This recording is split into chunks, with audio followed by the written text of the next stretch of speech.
हम कौन हैं? हमारी इस धरती पर मौजूदगी की कहानी क्या है? क्या हम हमेशा से ऐसे ही थे? ये सवाल सिर्फ सवाल नहीं, बल्कि हमारे अस्तित्व की बुनियाद है। इन सवालों के जवाब किसी एक किताब या धर्मग्रंथ में नहीं, बल्कि पृथ्वी के पत्थरों, लाखों साल पुरानी हड्डियों और हमारे अपने खून में मौजूद डीएनए में छिपे हैं। नमस्कार दोस्तों, साइंस द रियल में आपका स्वागत है। आज हम उस महान सफर की शुरुआत कर रहे हैं जो हमें समय में पीछे ले जाएगा, हमारी जड़ों तक। डॉक्टर एलिस रॉबर्ट्स की विश्व प्रसिद्ध किताब एवोल्यूशन द ह्यूमन स्टोरी की मदद से हम विज्ञान की नज़र से इंसानी विकास की कहानी को परत दर परत खोलेंगे। आज पहले एपिसोड में हम जानेंगे कि वैज्ञानिक हमारे अतीत के बारे में जानते कैसे हैं। वो कौन सी तकनीकें हैं जो लाखों साल पुराने राज हमारे सामने खोलकर रख देती हैं। तो चलिए शुरू करते हैं इंसानी कहानी का ये रियल सफर। हमारी कहानी की शुरुआत होती है गहरे समय या डीप टाइम से। आज से करीब 5.5 अरब साल पहले हमारी पृथ्वी आग का एक धधकता हुआ गोला थी। करोड़ों सालों में यह ठंडी हुई, चट्टानें बनी और फिर महासागर। लगभग 3.6 अरब साल पहले इसी पानी में जीवन की पहली चिंगारी भड़की। लेकिन यह दुनिया हमेशा ऐसी नहीं थी जैसी आज दिखती है। ये महाद्वीप एक पहेली के टुकड़ों की तरह है जो कभी आपस में जुड़े हुए थे। इस विशाल भूभाग को पैंजिया कहा जाता था। वैज्ञानिकों को इसका सबूत कैसे मिला? फॉसिल्स से। जैसे लिस्टोसोरस नाम के इस जानवर के जीवाश्म अफ्रीका और अंटार्कटिका दोनों जगह मिले हैं। यह तभी मुमकिन है जब ये महाद्वीप कभी एक दूसरे से जुड़े हों। यह विज्ञान का रियल सबूत जो हमें बताता है कि हमारी दुनिया हमेशा बदलती रही है। तो हमारे अतीत की कहानी इन चट्टानों में लिखी है। चट्टानें परतों में बनती हैं, पुरानी परतें नीचे और नई परतें ऊपर। इसे कहते हैं स्ट्रेटिग्राफी।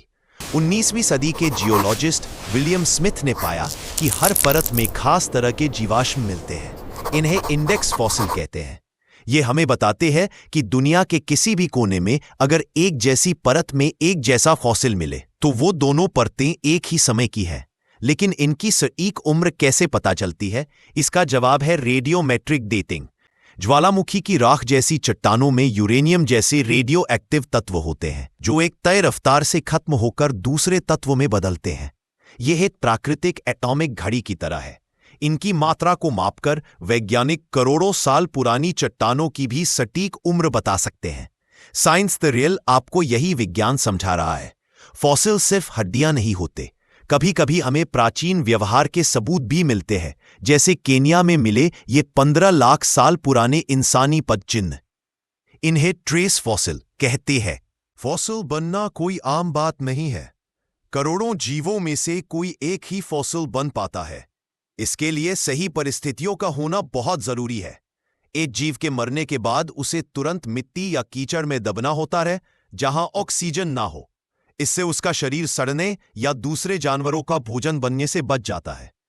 फिर लाखों सालों के दबाव और तापमान में उसके शरीर के कार्बनिक हिस्से की जगह धीरे धीरे खनिज ले लेते हैं और वह पत्थर में बदल जाता है।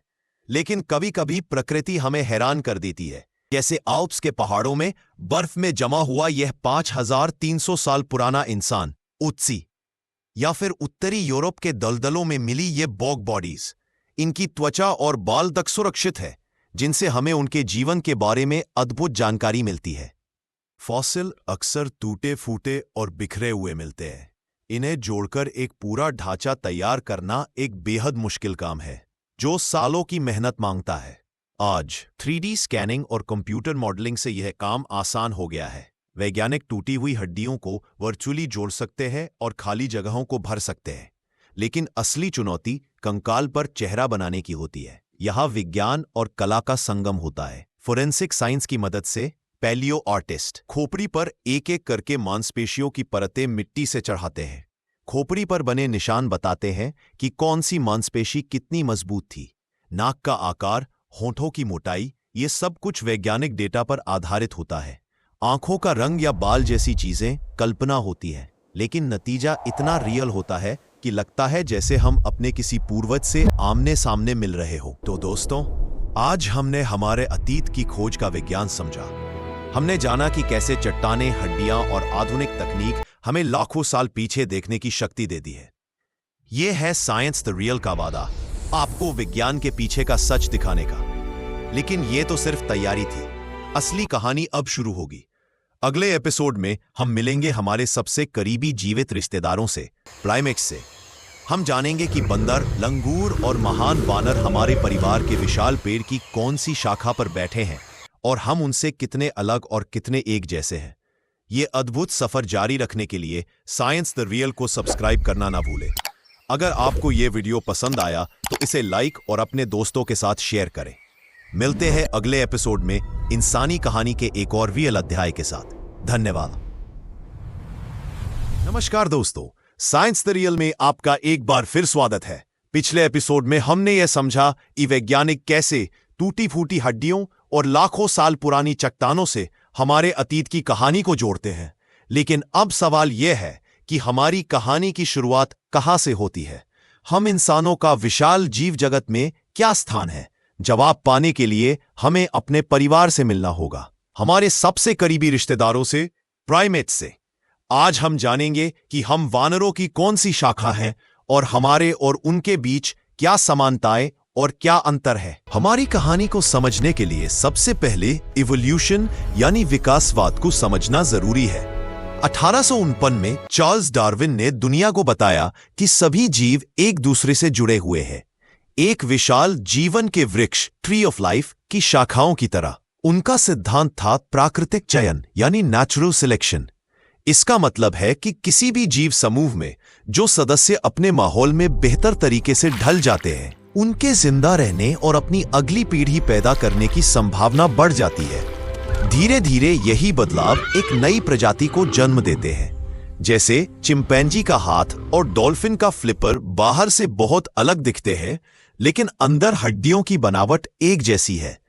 ये बताता है कि वे दोनों एक साझे पूर्वज से विकसित हुए हैं। तो इस जीवन के वृक्ष पर हमारी शाखा कौन सी है? हम हैं प्राइमेट्स।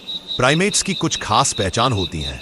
आगे की ओर आंखें, जिससे उन्हें गहराई का अंदाजा लगता है, जो पेड़ों पर कूदने के लिए बहुत जरूरी है। पकड़ने वाले हाथ और पैर, जिनमें अंगूठे बाकी उंगलियों के विपरीत होते हैं, जिससे वे शाखाओं को मजबूती से पकड़ सकते हैं। शरीर के मुकाबले बड़ा दिमाग, जिससे वे जटिल सामाजिक जीवन जी सकते हैं और नई चीजें सीख सकते हैं। आज से लगभग 6.5 करोड़ साल पहले जब डायनासोर खत्म हुए तो हमारे पहले प्राइमेट पूर्वजों का उदय हुआ। वे चूहों जैसे छोटे जीव थे जो पेड़ों पर रहते थे और कीड़े मकोड़े खाते थे। इन्हीं से आगे चलकर बंदरों, लंगूरों और हम इंसानों का विकास हुआ। प्राइमेट परिवार बहुत बड़ा और विविध है। इसमें आते हैं मेडागास्कर के लंगूर यानी लीमर्स, जो दुनिया में और कहीं नहीं पाए जाते, और दक्षिण पूर्व एशिया के टार्सियर, जिनकी आंखें उनके दिमाग से भी बड़ी होती है। बंदरों को मुख्य रूप से 2 ग्रुप में बांटा जाता है। नई दुनिया के बंदर यानी न्यू वर्ल्ड मंकीज, जो दक्षिण और मध्य अमेरिका में पाए जाते हैं। इनकी नाक चपटी होती है और नथुने बाहर की तरफ होते हैं। कुछ की पूंछ पकड़ने वाली होती है, जिसे वे 5वें हाथ की तरह इस्तेमाल करते हैं। पुरानी दुनिया के बंदर यानी ओल्ड वर्ल्ड मंकीज, जो अफ्रीका और एशिया में मिलते हैं। इनकी नाक नीचे की ओर होती है, ठीक हमारी तरह। इनकी पूंछ पकड़ने वाली नहीं होती। लेकिन कहानी में हम कहां हैं? हम पुरानी दुनिया के बंदरों वाली शाखा से जुड़े हैं, लेकिन हम बंदर नहीं हैं। हम हैं वानर यानी एप्स। वानर यानी एप्स बंदरों से अलग होते हैं। सबसे बड़ा अंतर, वानरों की पूंछ नहीं होती। इनका शरीर सीधा रहने के लिए बेहतर बना होता है और इनका दिमाग और भी ज्यादा विकसित होता है। वानरों के परिवार में आते हैं गिब्बन, जो दक्षिण पूर्व एशिया में मिलते हैं और अपने लंबे हाथों से पेड़ों पर झूलते हैं। और महान वानर यानी द ग्रेट एप्स, हमारा सबसे करीबी परिवार। इसमें शामिल है एशिया के ओरंगुटान और अफ्रीका के गोरिल्ला, चिंपैंजी और बोनोबोस। शारीरिक रूप से हम इनमें से हर एक से कुछ समानताएं रखते हैं, लेकिन हमारा असली रिश्ता डीएनए बताता है। जेनेटिक्स ने यह साबित कर दिया है कि हमारे सबसे करीबी जीवित रिश्तेदार चिंपैंजी और बोनोबोस है। हमारा और चिंपैंजी का डीएनए 98% से भी ज्यादा मिलता है। यह विज्ञान का सबसे बड़ा और रियल सबूत है जो हमें हमारे परिवार के पेड़ पर हमारी सही जगह दिखाता है। तो आज साइंस द रियल पर हमने अपने प्राइमेट परिवार से मुलाकात की। हमने जाना कि हम जीवन के विशाल वृक्ष की एक बहुत ही खास शाखा है। हम खुद प्राइमेट हैं, हम खुद वानर हैं, लेकिन ये मुलाकात एक बहुत बड़ा सवाल खड़ा करती है। अगर हम चिंपैंजी के इतने करीब हैं, तो हमारे रास्ते अलग कैसे हुए? वो कौन सी घटना थी? वो कौन सा बदलाव था जिसने हमारे पूर्वजों को पेड़ों से उतरकर दो पैरों पर चलने और पूरी दुनिया पर छा जाने की राह पर डाल दिया? ये जानने के लिए हमें समय में और पीछे जाना होगा, उस पल में जब पहले होमिनिन ने अपने पहले कदम उठाए। अगले एपिसोड में हम मिलेंगे लूसी और आरडी जैसे हमारे सबसे पुराने पूर्वजों से। इस रोमांचक सफर पर बने रहने के लिए साइंस द रियल को सब्सक्राइब जरूर करें, वीडियो को लाइक और शेयर करें। मिलते हैं अगले एपिसोड में इंसानी कहानी के एक और रियल अध्याय के साथ। धन्यवाद। नमस्कार दोस्तों, साइंस द रियल में आपका फिर से स्वागत है। पिछले एपिसोड में हमने अपने प्राइमेट परिवार से मुलाकात की और जाना कि डीएनए के स्तर पर हमारे सबसे करीबी रिश्तेदार चिंपैंजी है। लेकिन इसने एक बहुत बड़ा सवाल खड़ा कर दिया। आखिर ऐसा क्या हुआ कि हमारे और चिंपैंजी के रास्ते हमेशा के लिए अलग हो गए? वो कौन सा क्रांतिकारी बदलाव था जिसने हमारे पूर्वजों को पेड़ों की सुरक्षा छोड़कर जमीन पर एक नई जिंदगी शुरू करने पर मजबूर कर दिया? आज हम उसी ऐतिहासिक मोड़ पर खड़े हैं। हम मिलेंगे हमारे सबसे पुराने पूर्वजों से, जिन्हें होमिनिन कहा जाता है, और जानेंगे दो पैरों पर चलने की अद्भुत कहानी। जेनेटिक घड़ी के अनुसार आज से लगभग 70 लाख साल पहले अफ्रीका में हमारे और चिंपैंजी के पूर्वजों की आबादी दो अलग अलग रास्तों पर चल पड़ी। एक शाखा से आज के चिंपैंजी बने और दूसरी से हम इंसान। इस दूसरी शाखा के सभी सदस्यों को होमिनिन कहा जाता है। तो सबसे पहला होमिनिन कौन था? दशकों तक वैज्ञानिक पूर्वी अफ्रीका की ग्रेट रिफ्ट वैली में खोज करते रहे, लेकिन 2001 में मध्य अफ्रीका के चाड में एक ऐसी खोज हुई जिसने सबको हैरान कर दिया। मिलिए तुमाई से। ये 70 लाख साल पुरानी खोपड़ी सहेलांथ्रोपस चिडेंसिस प्रजाति की है। इसके कुछ फीचर चिंपैंजी जैसे हैं, लेकिन कुछ इंसानों जैसे। सबसे बड़ा सबूत है इसकी खोपड़ी के नीचे मौजूद यह छेद, जिसे फोरामेन मैग्नम कहते हैं। चिंपैंजी में यह पीछे की ओर होता है क्योंकि वे 4 पैरों पर चलते हैं। इंसानों में यह ठीक नीचे होता है क्योंकि हमारी रीढ़ की हड्डी सीधी होती है। तुमाई का फोरामेन मैग्नम बीच में है। यह इस बात का मजबूत संकेत है कि शायद यह 2 पैरों पर सीधा चलता था। 2 पैरों पर चलना यानी बाइपेडलिज्म इंसानी विकास की सबसे बड़ी और पहली क्रांति थी। इसने हमारे शरीर को पूरी तरह से बदल दिया। हमारी रीढ़ की हड्डी में एस आकार का मोड़ आया ताकि शरीर का वजन संतुलित रहे। हमारा पेल्विस चौड़ा और कटोरे जैसा हो गया ताकि वह ऊपरी शरीर का भार उठा सके। हमारी जांघ की हड्डियां अंदर की ओर मुड़ गईं ताकि चलते समय हमारे घुटने शरीर के केंद्र के नीचे रहे, और हमारे पैरों में मेहराब आर्च विकसित हुआ जो झटकों को सोखता है, और अंगूठा बाकी उंगलियों की सीध में आ गया ताकि हम जमीन को धकेलकर आगे बढ़ सके। लेकिन सवाल यह है कि हमारे पूर्वजों ने यह मुश्किल रास्ता क्यों चुना? एक थ्योरी है सवाना हाइपोथेसिस। इसके अनुसार जब अफ्रीका के जंगल सूखकर घास के मैदानों में बदलने लगे, तो 2 पैरों पर चलना ज्यादा फायदेमंद हो गया। इससे वे दूर तक देख सकते थे, लंबी दूरी तक चल सकते थे, और उनके हाथ हथियार उठाने या बच्चों को संभालने के लिए आजाद हो गए। दशकों तक वैज्ञानिकों को लगता था कि हमारे पूर्वजों ने पेड़ों को पूरी तरह छोड़ दिया था, लेकिन फिर मिली आरडी। यह आर्डिपिथेकस रेमिडस प्रजाति की 44 लाख साल पुरानी एक मादा का कंकाल है। आरडी की खोज ने हमारी समझ को बदल दिया। उसका पेल्विस बताता है कि वह 2 पैरों पर चल सकती थी, लेकिन उसके पैर का अंगूठा चिंपैंजी की तरह बाहर की ओर मुड़ा हुआ था, जो पेड़ की शाखाओं को पकड़ने के लिए बेहतरीन था। आरडी एक मोज़ेक थी, एक ऐसा जीव जो जमीन पर भी चलता था और पेड़ों पर भी आसानी से चढ़ जाता था। वह हमें बताती है कि 2 पैरों पर चलने का विकास एक सीधी रेखा में नहीं, बल्कि कई प्रयोगों के साथ धीरे धीरे हुआ।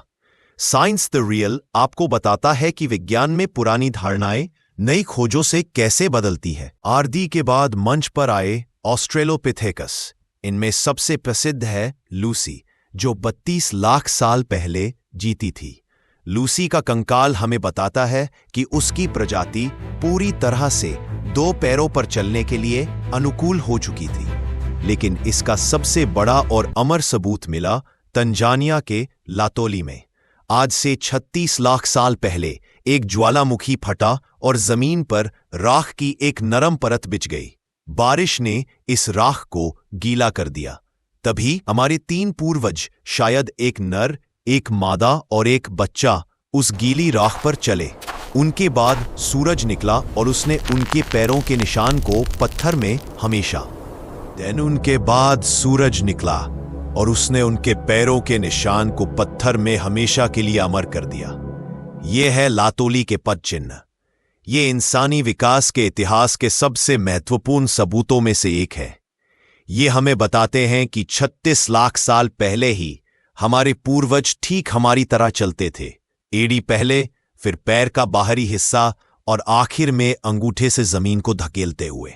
ऑस्ट्रेलोपिथेकस हमारे सीधे पूर्वज थे या नहीं, इस पर बहस जारी है, लेकिन उन्होंने यह साबित कर दिया कि 2 पैरों पर चलना एक सफल रणनीति थी, जिसने आने वाले लाखों सालों के लिए इंसानी विकास की नींव रखी।